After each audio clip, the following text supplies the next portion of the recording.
जय जोहार संगवारी हो सब्सक्राइब करो आपके अपन यूट्यूब चैनल श्रद्धा भक्ति ला और घंटी के बटन ला दबा के संगे संग ऑल नोटिफिकेशन ला घलो दबाहू जेमे आप मला देखे बर मिलही रामायण भक्ति के गीत के वीडियो सबसे पहले। एक पटरी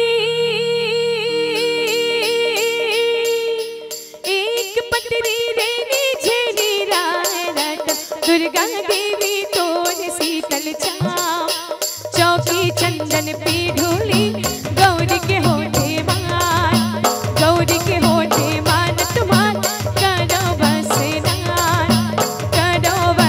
नान तुम्हारे पर्व चल गई रात तू पटरी रेनी झेली रात दुर्गा देवी तोर शीतल छाव चौकी चंदन पे ढोली गौरी के होठे मान जैसे गौरी मान तुम्हारे करो बस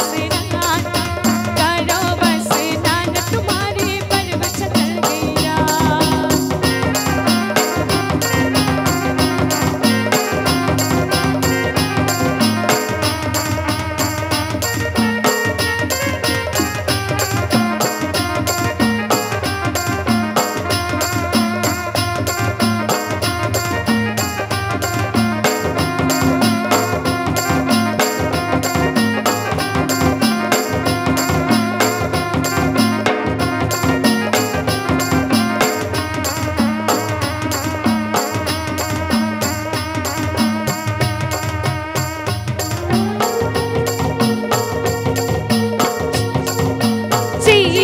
चुरमाटी लागे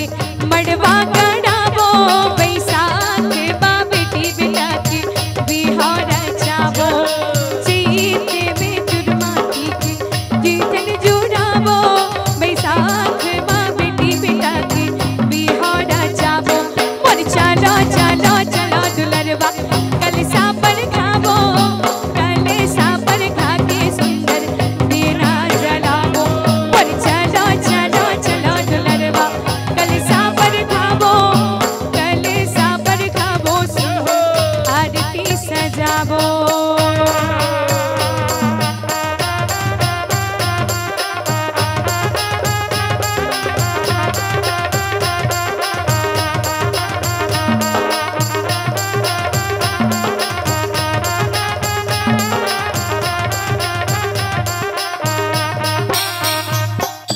मांगे महीना चलो मेला देखे बर जावो आवत फागुन लग जाही रंग गुलाल उड़ावो मांगे महीना चलो मेला देखे बर जावो आवत फागुन लग जाही रंग गुलाल उड़ावो